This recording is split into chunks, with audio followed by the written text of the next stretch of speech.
अथ षोडशोऽध्यायः कालिय पर कृपा। श्री सुखदेव जी कहते हैं, परीक्षित, भगवान श्री कृष्ण ने देखा कि महाविषधर कालिय नाग ने यमुना जी का जल विषैला कर दिया है। तब यमुना जी को शुद्ध करने के विचार से उन्होंने वहां से उस सर्प को निकाल दिया। राजा परीक्षित ने पूछा, ब्राह्मण, भगवान श्री कृष्ण ने यमुना जी के अगाध जल में किस प्रकार उस सर्प का दमन किया?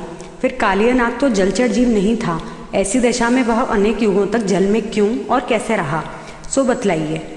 ब्रह्मस्वरूप महात्मन भगवान अनंत हैं। वे अपनी लीला प्रकट करके स्वच्छंद विहार करते हैं। गोपाल रूप से उन्होंने जो उदार लीला की है वह तो अमृत स्वरूप है, भला उसके सेवन से कौन तृप्त हो सकता है? श्री सुखदेव जी ने कहा, परीक्षित, यमुना जी में कालिय नाग का एक कुंड था। उसका जल विष की गर्मी से खौलता रहता था, यहाँ तक कि उसके ऊपर उड़ने वाले पक्षी भी झुलसकर उसमें गिर जाया करते थे। उसके विषैले जल की उत्ताल तरंगों का स्पर्श करके तथा उसकी छोटी छोटी बूंदें लेकर जब वायु बाहर आती और तट के घास, पात, वृक्ष, पशु पक्षी आदि का स्पर्श करती, तब वे उसी समय मर जाते थे। परीक्षित, भगवान का अवतार तो दुष्टों का दमन करने के लिए होता ही है।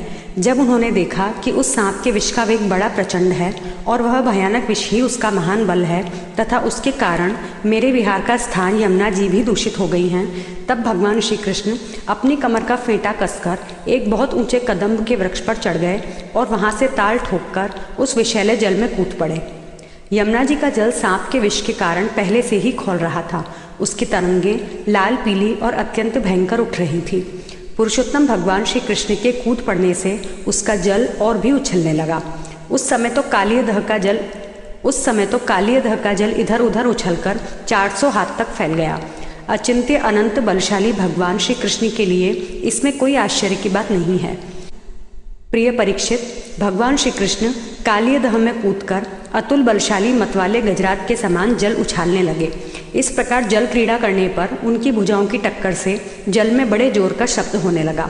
आंख से ही सुनने वाले कालिय नाग ने वह आवाज सुनी और देखा कि कोई मेरे निवास स्थान का तिरस्कार कर रहा है। उसे यह सहन न हुआ। वह चिढ़कर भगवान श्री कृष्ण के सामने आ गया। उसने देखा कि सामने एक सांवला सलोना बालक है। वर्षाकालीन मेघ के समान अत्यंत सुकुमार शरीर है। उसमें लगकर आंखें हटने का नाम ही नहीं लेती। उसके वक्षस्थल पर एक सुनहली रेखा श्रीवत्स का चिन्ह है और वह पीले रंग का वस्त्र धारण किए हुए है। बड़े मधुर एवं मनोहर मुख पर मंद मंद मुस्कान अत्यंत शोभायमान हो रही है। चरण इतने सुकुमार और सुंदर हैं मानो कमल की गद्दी हो। इतना आकर्षक रूप होने पर भी जब कालिय नाग ने देखा कि बालक तनिक भी न डरकर इस विषैले जल में मौज से खेल रहा है, तब उसका क्रोध और भी बढ़ गया।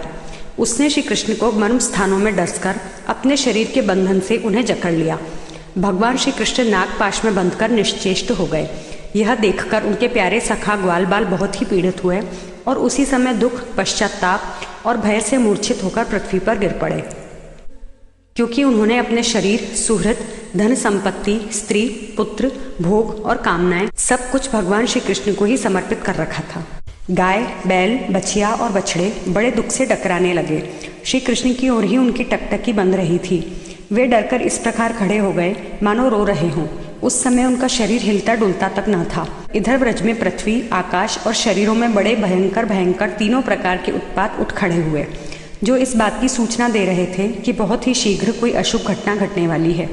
नंद बाबा आदि गोपों ने पहले तो उन अशकुनों को देखा और पीछे से यह जाना कि आज श्री कृष्ण बिना बलराम के ही गाय चराने चले गए। वे भय से व्याकुल हो गए। वे भगवान का प्रभाव नहीं जानते थे, इसीलिए उन अशकुनों को देखकर उनके मन में यह बात आई कि आज तो श्री कृष्ण की मृत्यु ही हो गई होगी। वे उसी क्षण दुख, शोक और भय से आतुर हो गए। क्यों न हो, श्री कृष्ण ही उनके प्राण, मन और सर्वस्व जो थे। प्रिय परीक्षित, व्रज के बालक, वृद्ध और स्त्रियों का स्वभाव गायों जैसा ही वात्सल्यपूर्ण था। वे मन में ऐसी बात आते ही अत्यंत दीन हो गए और अपने प्यारे कन्हैया को देखने की उत्कट लालसा से घर द्वार छोड़कर निकल पड़े। बलराम जी स्वयं भगवान के स्वरूप और सर्वशक्तिमान हैं। उन्होंने जब ब्रजवासियों को इतना कातर और इतना आतुर देखा तब उन्हें हंसी आ गई, परंतु वे कुछ बोले नहीं, चुप ही रहे, क्योंकि वे अपने छोटे भाई श्री कृष्ण का प्रभाव भली भांति जानते थे। ब्रजवासी अपने प्यारे श्री कृष्ण को ढूंढने लगे। कोई अधिक कठिनाई न हुई, क्योंकि मार्ग में उन्हें भगवान के चरण चिन्ह मिलते जाते थे। जौ, कमल, अंकुश आदि से युक्त होने के कारण उन्हें पहचान होती जाती थी। इस प्रकार वे यमुना तट की ओर जाने लगे। परीक्षित, मार्ग में गौओं और दूसरों के चरण चिन्हों के बीच बीच में भगवान श्री कृष्ण के चरण चिन्ह भी दिख जाते थे। उनमें कमल, जौ, अंकुश, वज्र और ध्वजा के चिन्ह बहुत ही स्पष्ट थे। उन्हें देखते हुए वे बहुत शीघ्रता से चले। उन्होंने दूर से ही देखा कि कालियदह में कालियनाग के शरीर से बंधे हुए श्री कृष्ण चेष्टाहीन हो रहे हैं। कुंड के किनारे पर ग्वाल बाल अचेत हुए पड़े हैं और गौएं, बैल, बछड़े आदि बड़े आर्त स्वर से डकरा रहे हैं। यह सब देखकर वे सब गोप अत्यंत व्याकुल और अंत में मूर्छित हो गए। गोपियों का मन अनंत गुण गण निलय भगवान श्री कृष्ण के प्रेम के रंग में रंगा हुआ था। वे तो नित्य निरंतर भगवान के सौहार्द, उनकी मधुर मुस्कान, प्रेम भरी चितवन तथा मीठी वाणी का ही स्मरण करती रहती थी। जब उन्होंने देखा कि हमारे प्रियतम श्याम सुंदर को काले सांप ने जकड़ रखा है, तब तो उनके हृदय में बहुत ही दुख और बड़ी ही जलन हुई। अपने प्राण वल्लभ जीवन सर्वस्व के बिना उन्हें तीनों लोग सूने दिखने लगे। माता यशोदा तो अपने लाडले लाल के पीछे कालियदह में कूदने ही जा रही थी, परंतु गोपियों ने उन्हें पकड़ लिया। उनके हृदय में भी वैसी ही पीड़ा थी। उनकी आंखों से भी आंसुओं की झड़ी लगी हुई थी। सबकी आंखें श्री कृष्ण के मुख कमल पर लगी हुई थी। जिनके शरीर में चेतना थी वे व्रजमोहन श्री कृष्ण की पूतनावध आदि की प्यारी प्यारी ऐश्वर्य की लीलाएं कह कहकर यशोदा जी को धीरज बंधाने लगी, किंतु अधिकांश तो मुर्दे की तरह पड़ ही गई थी। परीक्षित, नंद बाबा आदि के जीवन प्राण तो श्री कृष्ण ही थे। वे श्री कृष्ण के लिए कालियदह में घुसने लगे। यह देखकर श्री कृष्ण का प्रभाव जानने वाले भगवान बलराम जी ने किन्हीं को समझा बुझाकर, किन्हीं को बलपूर्वक और किन्हीं को उनके हृदयों में प्रेरणा करके रोक दिया। परीक्षित, यह सांप के शरीर से बंध जाना तो श्री कृष्ण की मनुष्यों जैसी एक लीला थी। जब उन्होंने देखा कि व्रज के सभी लोग स्त्री और बच्चों के साथ मेरे लिए इस प्रकार अत्यंत दुखी हो रहे हैं और सचमुच मेरे सिवाय इनका कोई दूसरा सहारा भी नहीं है, तब वे एक मुहूर्त तक सर्प के बंधन में रहकर बाहर निकल आए। भगवान श्री कृष्ण ने उस समय अपना शरीर फुलाकर खूब मोटा कर लिया। इससे सांप का शरीर टूटने लगा। वह अपना नागपाश छोड़कर अलग खड़ा हो गया और क्रोध से आग बबूला होकर अपने फण ऊंचा करके फुफकारे मारने लगा। घात मिलते ही श्री कृष्ण पर चोट करने के लिए वह उनकी ओर टकटकी लगाकर देखने लगा। उस समय उसके नथुनों से विष की फुहारें निकल रही थीं। उसकी आंखें स्थिर थीं और इतनी लाल लाल हो रही थीं मानो भट्टी पर तपाया हुआ खपड़ा हो। उसके मुंह से आग की लपटें निकल रही थीं। उस समय कालियनाग अपनी धुरी जीभ लपलपाकर अपने होठों के दोनों किनारों को चाट रहा था और अपनी कराल आंखों से विष की ज्वाला उगलता जा रहा था। अपने वाहन गरुड़ के समान भगवान श्री कृष्ण उसके साथ खेलते हुए पैंतरा बदलने लगे और वह सांप भी उन पर चोट करने का दाव देखता हुआ पैंतरा बदलने लगा। इस प्रकार पैंतरा बदलते बदलते उसका बल क्षीण हो गया। तब भगवान श्री कृष्ण ने उसके बड़े बड़े सिरों को तनिक दबा दिया और उछलकर उन पर सवार हो गए। कालियनाग के मस्तकों पर बहुत सी लाल लाल मणियां थीं। उनके स्पर्श से भगवान के सुकुमार तलुओं की लालिमा और भी बढ़ गई। नृत्य गान आदि समस्त कलाओं के आदि प्रवर्तक भगवान श्री कृष्ण उसके सिरों पर कलापूर्ण नृत्य करने लगे। भगवान के प्यारे भक्त गंधर्व, सिद्ध, देवता, चारण और देवांगनाओं ने जब देखा कि भगवान नृत्य करना चाहते हैं, तब वे बड़े प्रेम से मृदंग, ढोल, नगाड़े आदि बाजे बजाते हुए, सुंदर सुंदर गीत गाते हुए, पुष्पों की वर्षा करते हुए और अपने को न्यौछावर करते हुए भेंट ले लेकर उसी समय भगवान के पास आ पहुंचे। परीक्षित, कालियनाग के 101 सिर थे। वह अपने जिस सर को नहीं झुकाता था उसी को प्रचंड दंडधारी भगवान अपने पैरों की चोट से कुचल डालते। इससे कालियनाग की जीवन शक्ति क्षीण हो चली। वह मुंह और नथुनों से खून उगलने लगा। अंत में चक्कर काटते काटते वह बेहोश हो गया। तनिक भी चेत होता तो वह अपनी आंखों से विष उगलने लगता और क्रोध के मारे जोर जोर से फुफकारे मारने लगता। इस प्रकार वह अपने सिरों में से जिस सिर को ऊपर उठाता उसी को नाचते हुए भगवान श्री कृष्ण अपने चरणों की ठोकर से झुकाकर रौंद डालते। उस समय पुराण पुरुषोत्तम भगवान श्री कृष्ण के चरणों पर जो खून की बूंदें पड़ती थीं, उनसे ऐसा मालूम होता मानो रक्त पुष्पों से उनकी पूजा की जा रही है। परीक्षित, भगवान के इस अद्भुत तांडव नृत्य से कालिया के फण रूप छत्ते छिन्न भिन्न हो गए। उसका एक एक अंग चूर चूर हो गया और मुंह से खून की उल्टी होने लगी। अब उसे सारे जगत के आदि शिक्षक पुराण पुरुष भगवान नारायण की स्मृति हुई। वह मन ही मन भगवान की शरण में गया। भगवान श्री कृष्ण के उदर में संपूर्ण विश्व है, इसलिए उनके भारी बोझ से कालियनाग के शरीर की एक एक गांठ ढीली पड़ गई। उनकी एड़ियों की चोट से उसके छत्र के समान फण छिन्न भिन्न हो गए। अपने पति की यह दशा देखकर उसकी पत्नियां भगवान की शरण में आईं। वे अत्यंत आतुर हो रही थीं। भय के मारे उनके वस्त्र आभूषण अस्त व्यस्त हो रहे थे और केश की चोटियां भी बिखर रही थीं। उस समय उन साध्वी नागपतियों के चित्त में बड़ी घबराहट थी। अपने बालकों को आगे करके वे पृथ्वी पर लौट गईं और हाथ जोड़कर उन्होंने समस्त प्राणियों के एकमात्र स्वामी भगवान श्री कृष्ण को प्रणाम किया। भगवान श्री कृष्ण को शरणागत वत्सल जानकर अपने अपराधी पति को छुड़ाने की इच्छा से उन्होंने उनकी शरण ग्रहण की।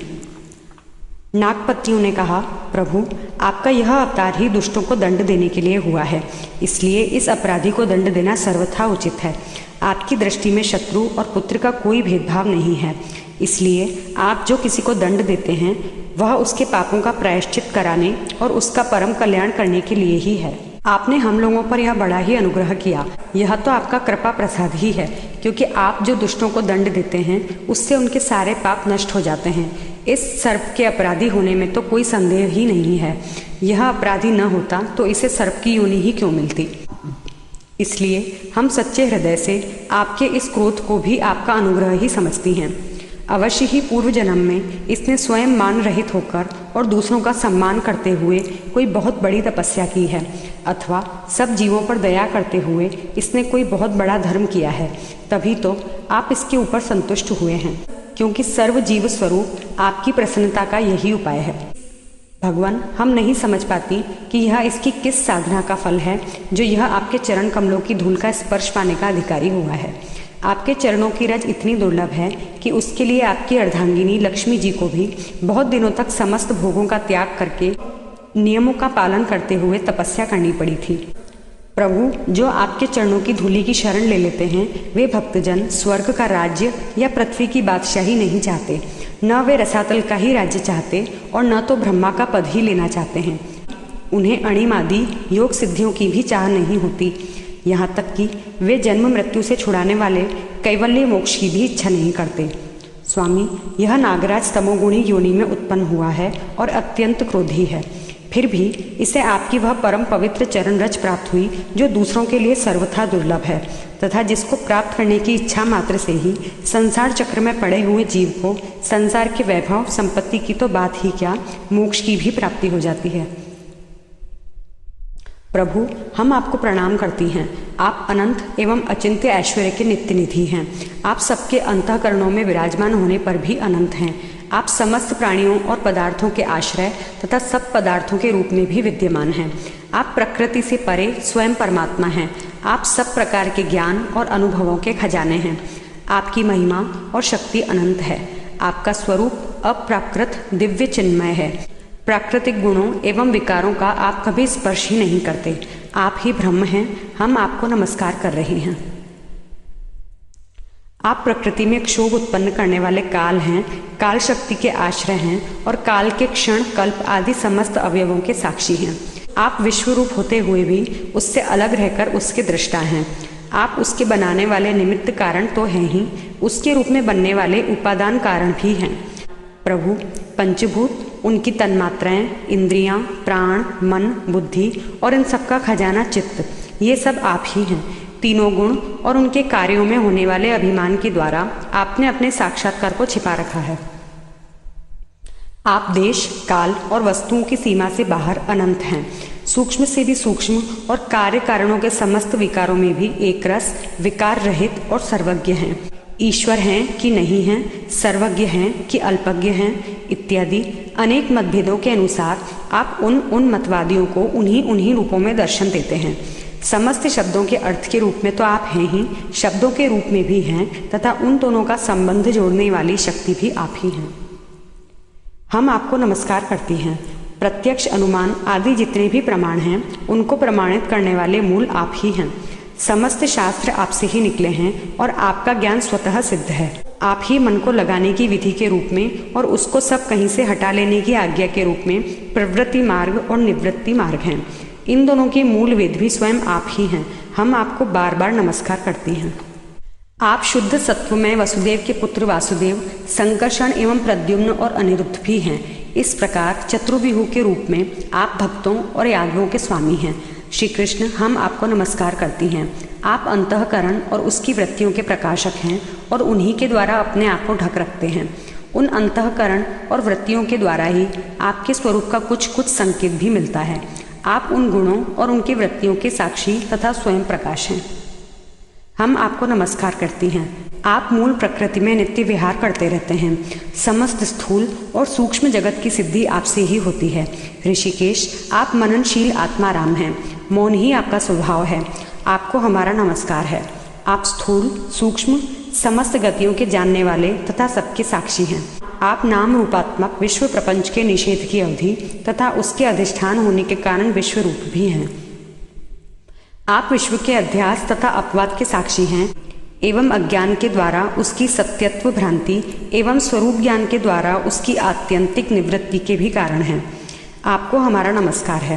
प्रभु, यद्यपि कर्तापन न होने के कारण आप कोई भी कर्म नहीं करते, निष्क्रिय हैं, तथापि अनादिकाल शक्ति को स्वीकार करके प्रकृति के गुणों के द्वारा आप इस विश्व की उत्पत्ति, स्थिति और प्रलय की लीला करते हैं। क्योंकि आपकी लीलाएं अमोघ हैं। आप सत्य संकल्प हैं, इसलिए जीवों के संस्कार रूप से छिपे हुए स्वभावों को अपनी दृष्टि से जागृत कर देते हैं। त्रिलोकी में 3 प्रकार की योनियां हैं: सत्वगुण प्रधान शांत, रजोगुण प्रधान अशांत और तमोगुण प्रधान मूढ़। वे सबकी सब आपकी लीला मूर्तियां हैं।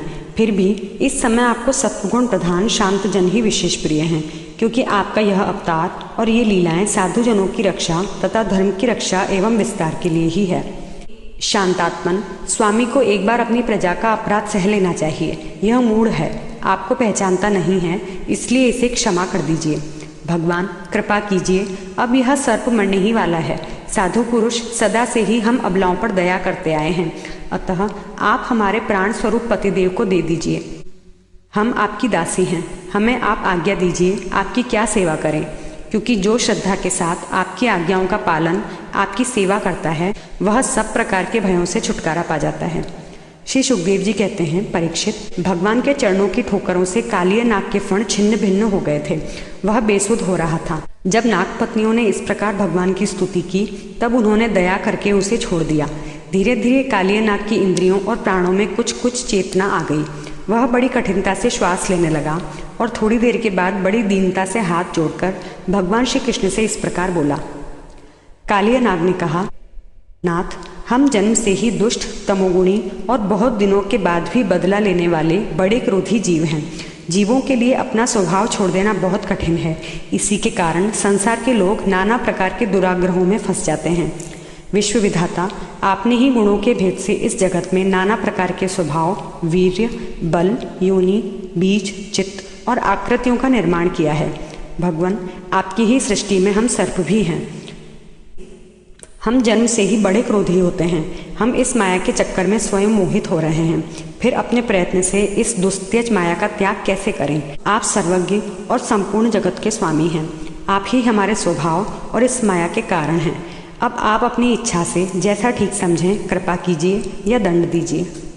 श्री सुखदेव जी कहते हैं, कालिया नाग की बात सुनकर लीला मनुष्य भगवान श्री कृष्ण ने कहा, सर्प, अब तुझे यहाँ नहीं रहना चाहिए। तू अपने जाति भाई, पुत्र और स्त्रियों के साथ शीघ्र ही यहाँ से समुद्र में चला जा। अब गौएं और मनुष्य यमुना जल का उपभोग करें। जो मनुष्य दोनों समय तुझको दी हुई मेरी इस आज्ञा का स्मरण तथा कीर्तन करे, उसे सांपों से कभी भय न हो। मैंने इस कालियदह में क्रीड़ा की है, इसलिए जो पुरुष इसमें स्नान करके जल से देवता और पितरों का तर्पण करेगा एवं उपवास करके मेरा स्मरण करता हुआ मेरी पूजा करेगा, वह सब पापों से मुक्त हो जाएगा। मैं जानता हूँ कि तू गरुड़ के भय से रमणक द्वीप छोड़कर इस दह में आ बसा था। अब तेरा शरीर मेरे चरण चिन्हों से अंकित हो गया है, इसलिए जा, अब गरुड़ तुझे नहीं खाएंगे। श्री सुखदेव जी कहते हैं, भगवान श्री कृष्ण की एक एक लीला अद्भुत है। उनकी ऐसी आज्ञा पाकर कालिया नाग और उसकी पत्नियों ने आनंद से भरकर बड़े आदर से उनकी पूजा की। उन्होंने दिव्य वस्त्र, पुष्पमाला, मणि, बहुमूल्य आभूषण, दिव्य गंध, चंदन और अति उत्तम कमलों की माला से जगत के स्वामी गरुड़ ध्वज भगवान श्री कृष्ण का पूजन करके उन्हें प्रसन्न किया। इसके बाद बड़े प्रेम और आनंद से उनकी परिक्रमा की, वंदना की और उनसे अनुमति ली। तब अपनी पत्नियों, पुत्रों और बंधु बांधवों के साथ रमणक द्वीप की, जो समुद्र में सर्पों के रहने का एक स्थान है, यात्रा की। लीला मनुष्य भगवान श्री कृष्ण की कृपा से यमुना जी का जल केवल विषहीन ही नहीं बल्कि उसी समय अमृत के समान मधुर हो गया। इति श्रीमद्भागवते महापुराणे पारमहंस्यां संहितायां दशम स्कंधे पूर्वार्धे कालीय मोक्षणम नाम षोडशोऽध्यायः।